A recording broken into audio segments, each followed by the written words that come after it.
स्वागत है आपका हमारे चैनल पर। मैं हूं आपके साथ शिप्रा सैनी। महाराष्ट्र उपचुनाव में करारी हार के बाद संजय राउत की बौखलाहट सामने आई है। बंगाल में ममता बनर्जी की जीत पर संजय राउत ने ट्वीट करते हुए प्रधानमंत्री नरेंद्र मोदी पर तंज कसा, लेकिन महाराष्ट्र उपचुनाव में हार पर संजय राउत ने चुप्पी साधे रखी।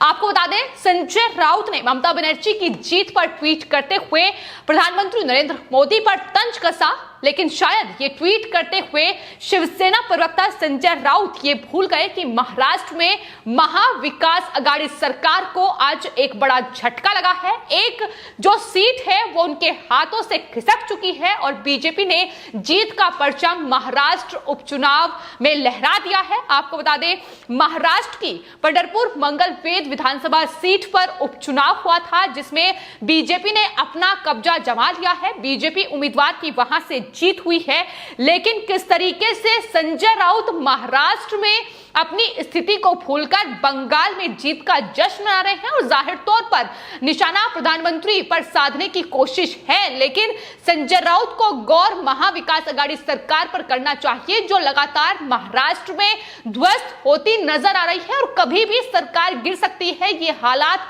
फिलहाल महाराष्ट्र में बने हुए हैं और जिस तरीके से ये माना जा रहा था कि महाराष्ट्र में जो एक सीट पर ये उपचुनाव होने वाले हैं, ये काफी कुछ आगे की दशा और दिशा महाराष्ट्र की तय करेंगे। क्योंकि बीएमसी के चुनाव महाराष्ट्र में आने वाले हैं, उससे पहले साफ तौर पर महाराष्ट्र की जनता ने ये साफ और स्पष्ट संदेश महाविकास आघाड़ी को दे दिया है, उद्धव ठाकरे को दे दिया है कि अगर इस तरीके से वसूली की जाएगी, इस तरीके से मुंबई पुलिस का इस्तेमाल किया जाएगा अपने फायदे के लिए, तो फिर जनता जवाब देगी। और यही वजह है कि इन उपचुनाव में एनसीपी नेता, एनसीपी उम्मीदवार की पूरी तरीके से हार होती नजर आई और बीजेपी के उम्मीदवार ने वहां से जीत हासिल की। बीजेपी लगातार अपनी जीत का जश्न मना रही है, हालांकि कोविड प्रोटोकॉल का पालन भी किया जा रहा है, लेकिन जिस तरीके से संजय राउत फिलहाल महाराष्ट्र को भूलकर, हालांकि जहां जिम्मेदारी है वहां जिम्मेदारी महाराष्ट्र में बैठी महाविकास आघाड़ी सरकार कभी भी निभाती नजर नहीं आई और आज भी वही स्थिति देखने को मिल रही है। दूसरों की खुशी में अपनी खुशी महाराष्ट्र में बैठी महाविकास आघाड़ी सरकार ढूंढ रही है, चाहे फिर बात संजय राउत की हो या शरद पवार की हो। महाराष्ट्र में जो हार हुई उस पर चुप्पी है, लेकिन बंगाल में ममता बनर्जी की जीत पर उन्हें बधाइयां दी जा रही हैं और यही वजह है कि लगातार अब निशाना संजय राउत पर साधा जा रहा है। किस तरीके से हार की बौखलाहट ममता की जीत को ट्वीट करते हुए दिखाई पड़ रही है, ये साफ तौर पर सामने है और महाराष्ट्र में जिस तरीके से नतीजा सामने आया है वो महाविकास आघाड़ी सरकार के लिए आने वाले वक्त में खतरे की घंटी के तौर पर देखा जा रहा है। तो फिलहाल शिवसेना प्रवक्ता संजय राउत ने जो ट्वीट किया है उसमें उन्होंने ममता बनर्जी को टाइग्रेस ऑफ बंगाल कहा है, लेकिन अब संजय राउत से सवाल यही पूछे जा रहे हैं कि आखिर संजय राउत महाराष्ट्र में जो ये एक सीट पर उपचुनाव हुआ है इसमें अपनी हार पर क्या कहेंगे? क्या साफ और स्पष्ट संदेश महाविकास आघाड़ी सरकार को महाराष्ट्र की जनता ने दे दिया है?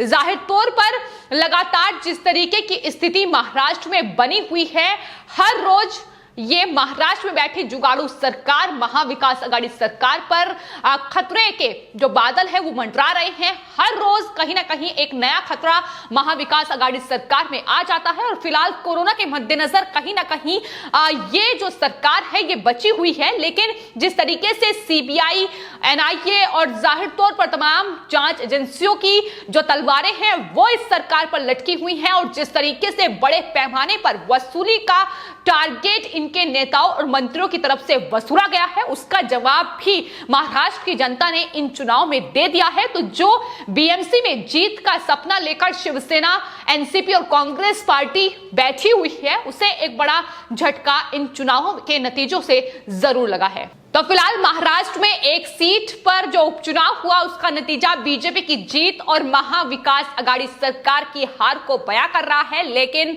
महाराष्ट्र में ये बैठे जो नेता हैं, फिर चाहे उद्धव ठाकरे हो, शरद पवार हो, संजय राउत हो, किस तरीके से महाराष्ट्र की चिंता को भूलकर बंगाल के नतीजों पर इनकी निगाह है। बंगाल में ये ज्यादा दिलचस्पी देते नजर आ रहे हैं, जहां पर इन्होंने चुनाव भी नहीं लड़ा। ये साफ तौर पर बता रहा है कि किस तरीके से कितनी गंभीर महाराष्ट्र में में बैठी ये महाविकास अघाड़ी सरकार है, लेकिन इस जीत के साथ ही अब बीजेपी की जो एमएलए की संख्या है महाराष्ट्र में, आपको बता दें, वो 106 हो गई है। पहले ही महाराष्ट्र में 288 विधानसभा सीटों में से आपको बता दें बीजेपी के पास 105 सीटें थी। सबसे ज्यादा बीजेपी के पास वहां सीटें थी, हालांकि बहुमत नहीं था, लेकिन किस तरीके से शिवसेना ने मुख्यमंत्री पद को लेकर ये पूरा बवाल मचाया और उसके बाद ये जुगाड़ू सरकार वहां की सत्ता पर काबिज हुई।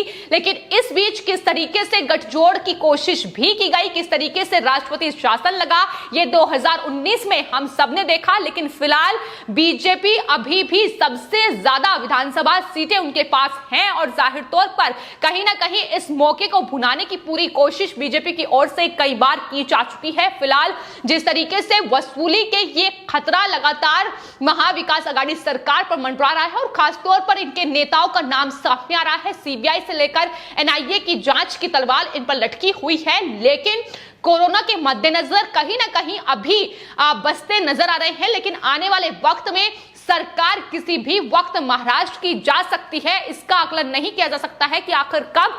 लेकिन जिस तरीके से बीजेपी पुरजोर तरीके से हमलावर है और सबसे ज्यादा जो विधानसभा सीटें हैं वो बीजेपी के पास इस वक्त है, 106 कुल एमएलए अब बीजेपी के पास हो चुके हैं। वहीं शिवसेना की अगर बात की जाए तो आपको बता दें 124 सीटों पर शिवसेना चुनाव लड़ी थी, जिसमें से उनके पास 56 सीटें थी। इस गठबंधन की अगर बात की जाए, जब एनडीए यानी शिवसेना और साथ ही बीजेपी का गठबंधन महाराष्ट्र में था, उस वक्त बीजेपी के पास बहुमत थी, लेकिन बावजूद इसके शिवसेना ने अड़ंगा लगाते हुए किस तरीके से एनसीपी और कांग्रेस पार्टी के साथ गठबंधन किया।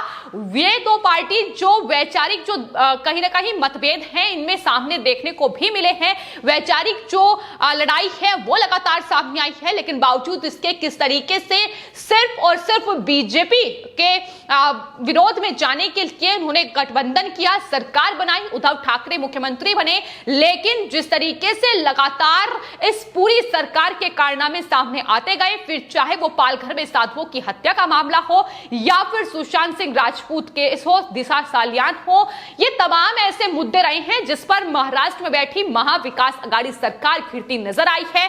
कभी शिवसेना ने, कभी उद्धव ठाकरे ने, तो कभी सोनिया गांधी ने, तो कभी शरद पवार ने कहीं ना कहीं अपनी पावर का इस्तेमाल करते हुए वहां मुंबई पुलिस का इस्तेमाल करते हुए दोषियों को बचाते नजर आए हैं। तो फिलहाल महाराष्ट्र की ये पूरी तस्वीर है, लेकिन इसको लेकर लगातार बीजेपी के तमाम नेता निशाना लगातार महाविकास अघाड़ी सरकार पर साध रहे हैं। आज जो उपचुनाव हुआ है जिस सीट पर, उसका नतीजा सामने आया है। बीजेपी जाहिर तौर पर अपनी जीत का जश्न मना रही है और इसी कड़ी में बीजेपी नेता किरीट सोमैया ने ट्वीट करते हुए बीजेपी उम्मीदवार समाधान अवताड़े को जीत की बधाई जरूर दी है और सवाल किया है कि क्या ठाकरे सरकार महावसूली अभियान को रोक देगी। कोविड भ्रष्टाचार के लिए लोगों ने महाविकास अघाड़ी सरकार को ये थप्पड़ जड़ा है। ये ट्वीट किरीट सोमैया की ओर से किया गया है। जाहिर तौर पर किरीट सोमैया पुरजोर तरीके से उद्धव सरकार की पोल खोलते नजर आते हैं। उनके भ्रष्टाचार के हर एक मामले को किरीट सोमैया की ओर से उजागर किया है और महाराष्ट्र की जनता को यह बताने की कोशिश की है कि कितनी विकट परिस्थितियों में भी उद्धव ठाकरे सरकार महाराष्ट्र में वसूली करने से बाज नहीं आ रही है। फिलहाल कोविड का दौर है, लेकिन इसमें भी साफ तौर पर वसूली की जा रही है और अब जवाब महाराष्ट्र की जनता ने दिया है। इसके अलावा भी बीजेपी नेता लगातार ट्वीट कर रहे हैं और बीजेपी उम्मीदवार समाधान अवताड़े को जीत की बधाई दे रहे हैं। लेकिन इसी के साथ उनका साफ तौर पर यह भी कहना है कि बंगाल में जिस तरीके से तस्वीर है वो साफ तौर पर यह कह रहे हैं कि अगर बीजेपी वहां पहले 3 सीटें हासिल कर रही थी तो आज वो आंकड़ा 80 तक पहुंच रहा है, जिसका श्रेय बीजेपी को ही जाता है कि उन्होंने इतना कामयाबी पश्चिम बंगाल में हासिल की है। क्योंकि ममता के गढ़ में सेंध लगाना कोई मामूली बात नहीं है और जिस तरीके से लेफ्ट और कांग्रेस पार्टी धराशायी हुई है, कांग्रेस पार्टी वही कांग्रेस पार्टी जो महाराष्ट्र में मिलकर सत्ता पर काबिज है।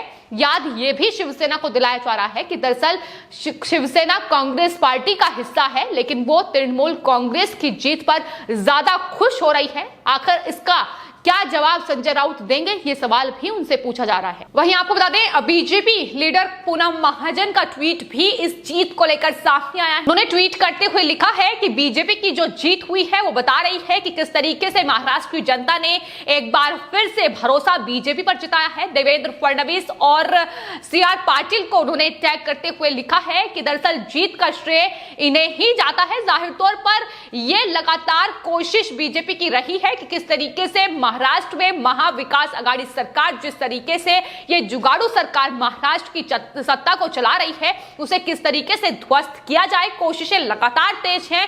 देवेंद्र फडणवीस से लेकर किरीट सोमैया, राम कदम, ये तमाम बीजेपी के नेता पुरजोर तरीके से महाविकास आघाड़ी सरकार पर हमलावर नजर आते हैं। लेकिन सबसे बड़ा सवाल यही है कि आखिर संजय राउत महाराष्ट्र की चिंता को छोड़कर बंगाल की जीत पर इतना जश्न क्यों मना रहे हैं। फिलहाल आपके इस पूरे मामले पर क्या राय है, हमें कमेंट बॉक्स में जरूर लिखें और चैनल को सब्सक्राइब करें। धन्यवाद।